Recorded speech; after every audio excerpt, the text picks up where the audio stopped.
Mengawali berita pertama pemirsa, kecelakaan antara kereta api Babaranjang dengan truk trailer pengangkut alat berat terjadi di perlintasan tanpa palang pintu di Kota Prabu Muli. Tidak ada korban jiwa dalam kejadian tersebut, namun sempat mengganggu perjalanan kereta api.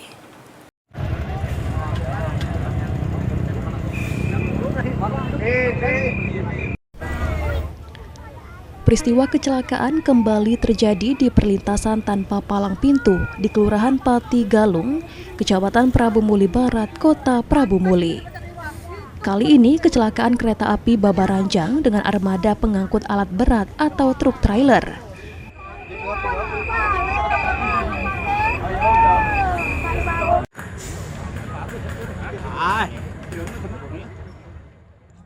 Peristiwa ini terjadi sekitar pukul 19.30 waktu Indonesia Barat, Rabu 29 Oktober, ketika truk trailer melintas di perlintasan tanpa palang pintu.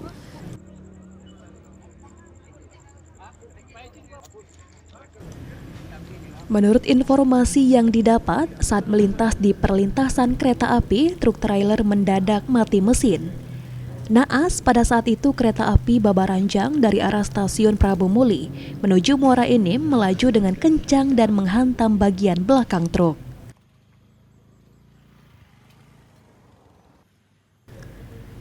Beruntung tidak ada korban jiwa dalam peristiwa ini, karena pengemudi truk langsung keluar dari mobil.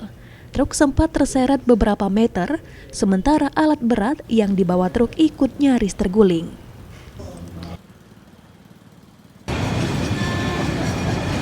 Jam 7:30, sepur apa yuk?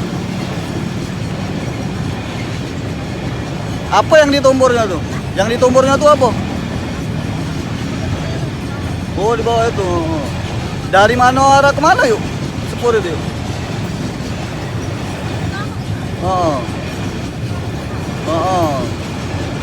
Terus langsung di ini selesainya kapan yuk? Di angkotnya, evakuasi. Kurang tahu juga ya.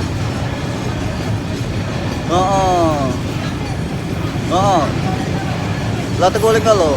Kate korban tapi ya. Saat ini petugas sudah mengevakuasi truk trailer dan kereta api sudah bisa melintas dengan normal kembali. Anggi Perkasa, PAL TV.